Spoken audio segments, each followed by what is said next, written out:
Yes, it's John G. Sutton. Tales from the Jails. Yeah, don't forget tomorrow at 7 p.m. here on Tales from the Jails, we're going to have a 1 hour Q&A live. You can ask me all the questions you want and I'll tell you what I know, which shouldn't take long, should it? Not really. Anyway, do that. Don't forget, 7 o'clock. I'm going to start. I'll call live at 6:45, put the jukebox on, and you can have 15 minutes of records from my eclectic collection on my jukebox, which dates from 1969. Right, so don't forget, 7 p.m. tomorrow, here, Tales from the Jails. Yeah, today a little bit talk about... I see in Liverpool they've arrested a guy for that murder of that little Olivia. Disgraceful. Of course they knew who it was all along. They just couldn't arrest him, couldn't get anybody to give any evidence. There'll be a reason for that, I mean, people who do speak out end up with the body in one bin and the head in another. That's how it works, you see, because it's something to do with drug dealing, isn't it? Something like that. Hard to imagine that, don't you think? In Liverpool, of all places, people dealing in drugs. I knew a Liverpool drug dealer once. Initials DS. Yeah, I won't go into any further. But he managed to corrupt the staff at Strangeways. Was a big mate of Paul Sykes. In fact, I believe they kind of operated together. Paul Sykes would help persuade the younger inmates that they needed to get up close and uncomfortable with DS, and he would do what he ever did for Paul Sykes, probably involved sucking his dick. There you go. I noticed there's been some talk about abuse in mental hospitals. Quite, it's hard to believe that people would do that, but I mean, listen, I have worked in secure hospitals for the criminally insane, and there seems to be a trend for people who are, psychopathic, I would say, people who are not in control of their own emotions, getting jobs there, not just getting imprisoned, yeah, it's an alternative, yeah. But I found, that the long-term staff in places like that, it was hard to differentiate them from the inmates. This is God's honest truth, this. I was sent on a psychiatric, criminal psychiatric course to the hospital at Prestwich in Manchester. Prestwich is psychiatric unit. And I was the first day I was there for a fortnight, actually, learning how the psychiatric nurses and doctors dealt with the patients and tried to encourage them to return to normality in the act of the drugs and all the rest of it. So I was on a familiarisation course. And the first day I was there, I went into the office and a guy came up to me and he was immaculately dressed, nice suit, tie, everything, he had a board with him, a little note. Mr. Sutton, yeah, nice to meet you. So I'll show you around if you like. So he took me round the hospital. Showed me around. So I'll show you around the grounds. So I went around the grounds. I thought, getting a bit strange this, I mean, don't really need to go and see the far end of the park and show them the motorway and all that. Anyway, when we got back in, one of the nurses came up to me and said, where have you been? I said, this guy's been showing me round. He said, do you know who that is? I assumed he's one of the staff. He says, one of the patients, yeah, he murdered 3 people. He's as mad as a bloody gnat. You want to stay away from him. Yeah, see, you never know, you see. Appearances can be very deceptive. And I worked, of course, on the ward at Strangeways Prison. They had a hospital ward, and you'll see on the news, remanded in custody for reports. Yeah. Well, when they get remanded in custody in Manchester, or where they did when I worked there, they got held at Strangeways Prison on the hospital ward. And I was the officer in charge of that ward, and the psychiatrist would come in and evaluate them. And of course, he'd say to me, what's he really like? How are you getting on? Because I had kept a note, observations. So we'd go through with that with the psychiatrist, and they'd take them out to the a consultation room and sit down with them for a while and decide exactly what was the score. What were they like? Were they complete psychopaths or what? Quite a few of them were absolutely deranged. People hearing voices.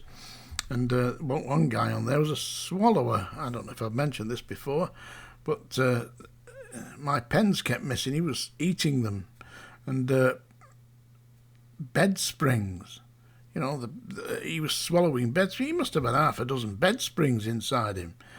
Well, I got him scanned. I said, you want to see this? All these bed springs in there, when he had x-rays, So he had to go to hospital and be operated on. A swallower, if you never come across them. Yeah, so if you're working, well, you're not likely to be, are you? Not working in psychiatric units for the criminally insane. And a lot of them can be quite violent, but listen, the way that they're controlled at Strangeways, they call it the liquid cosh, yeah? It was Largactil, usually Largactil, chlorpromazine, yeah? And there'd be 10 mils, 10 mils of Largactil, this, not 10 mils and a cough, have that, yeah? That'll keep you quiet. And sure enough, it did tend to keep them quiet, which is good for the staff, but it ain't good for them. I mean, because when they get outside, if they ever get back into the community, there ain't no nursing officer something going to be administering the Largactil. They're just out there on their own. And that's when it gets dangerous. And that's the problem with psychiatric hospitals. But they have now come up with some long-term medication that you can be injected every 28 days, and you've got to keep up with that. And I believe it maintains a degree of stability. Because when you say people are mad, some people just pretend to be mad, yeah? There was one, this is God's honest truth, there was one guy on A-Wing, A1 landing, yeah? And he was pretending to be mad. He kept growling and howling at the moon and barking at staff, and he was stripped stark bollock naked, and they were holding him in a belt, like a straitjacket, with his arms handcuffed to this heavy leather and metal belt round his waist, so he couldn't move his hands. But he could certainly make some noise. So I opened the door and I said to him, because I could, you get a feel for it, Seriously, you do. When somebody's taking the piss. And I said to him, lad, you is taking the piss. Seriously? I said, you ain't mad. I said, you just... Just a sec, let me get rid of this. Yeah. I said to him, you ain't mad. I said, you're just having a laugh. I said, but I'll tell you what, I'll get the doctors to let you out of your belt if you start to behave sensibly. And he says to me, how do you know I'm not mad? I said, I think I'm bloody daft. I said, the problem you've got is you hate that psychiatrist, don't you? Because you're a real snooty psychiatrist, dicky bow tie, posh suit, snooty atmosphere. Used to say to me, officer, would you open the cell for me, please? Yeah. And then he'd talk to the inmates like they were, I don't know, some inferior form of life. And these inmates just people who are a bit strange, gone a bit strange at times, So this guy in the straitjacket type belt and all that, he said, he said, you're right. He said, I hate that bastard. I said, leave it with me. So I went to see the duty doctor. I said, this guy's not mad. I said, he's just had a word with him. I said, can we please get him out? And he said, he won't attack me. He's not going to attack anybody else. He isn't going to be mad. He's going to be perfectly sane. And I reckon within a couple of days we can get him back on normal location. He said, if you say so. He said, I'll give it a go. So he authorised me to unlock this guy, which I did, and got him back into prison clothing again. And I said, no, you just be quiet in your cell. You get your dinner, you get your evening meal. I said, have a cup of tea. And I said, and anyway, I hate that bastard psychiatrist. I said, we'll have a laugh. He said, well, what are we going to do? I said, listen, I'll get, a plastic pot, I said, a brand new plastic pot and a Mars bar, and I'll roll it up so that it looks like a long piece of excrement. I'll put it in the plastic pot with some cold tea, and tomorrow you'll put all your clothes to one side, stark bollock naked, and when he comes round to your cell, you lift the pot up, put your hand in, and the Mars bar, like you're eating excrement. I said, and he won't know the difference because it looks exactly the same. What great idea, he says. I'll definitely do it. So I did it. Got a Mars bar, rolled it up, and it just looked like a big turd. And put some cold tea in it so it looked like piss. But he seen me do it, So I gave it to him, and this was first thing in the morning. About 10:30 that day, snooty bastard psychiatrist comes round. Mr. Sutton, I want the cell for me, please. Yes, certainly, sir. Up the cell, there was this inmate. He'd been primed, standing there with his pot in his hand, stark bollock naked. Put his hand in the pot, picked out the Mars bar, which looked like a big joey, and stared at the psychiatrist. The psychiatrist went, oh my God. I said, is that sufficient, sir? I said, shut the door, officer. I was pissing myself laughing, really. Anyway, 2 days later, that guy was back on the landings. I saw him. He used to wave to me. Hey. It cured him. That cured him. From being a barking, raving maniac, he wasn't mad. He was just having a laugh. But I wasn't abusing him. I was trying to get him to see sense. That this world is crazy enough. Don't need to pretend to be crazy. Anyway, yesterday, as you know, I did a poem about, it was called Liz Trust, Strangely enough, today they've about turned, haven't they? So I've done another poem called Kazi U-Turn. But I heard on Radio 4 this morning they were talking about Liz Truss being bound to Kazi Katang, Which, if you listen to yesterday's poem, the final verse was this. Rope her up like a criminal, tie her tight so she can't get loose, bind her to Kazi Katang, then apply the noose. Strange, Wonder if somebody from Radio 4's been watching my broadcasts. I did have a thing with Radio 4 once.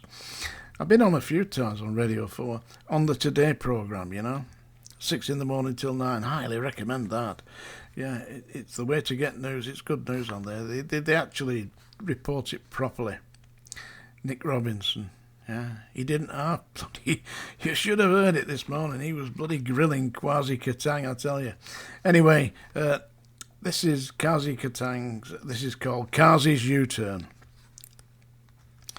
This lady's not for turning. At least that's what she said on the BBC to Koonsberg's silly nodding head. But Kazi has a problem. He was taking too much stick from the Tory backbenchers who are all feeling sick. The Red Wall one-termers are cursing their bad luck, as the Margaret Thatcher fan club couldn't give a fuck. Her plan is screw the scroungers, the invalids and all who dare to claim benefits, put them against the wall, call in the shooting party, aim shotguns at the lot, and shoot the scrounging bastards. That seems to be her plot. That gormless pound shop Maggie targets the lame and lazy, but her demented chancellor has turned a little hazy. He did a straight 180, about turn on the tax that threw cash at the wealthy, and nailed the poor right back. Maybe Lizzie's listening, borrowing money to burn, as Kamikaze Kartang does a near-perfect U-turn. There you go. Kazi's U-turn. Tomorrow at 7 p.m. here on Tales from the Jails, Q&As. I'll see you then. Come on now, join in.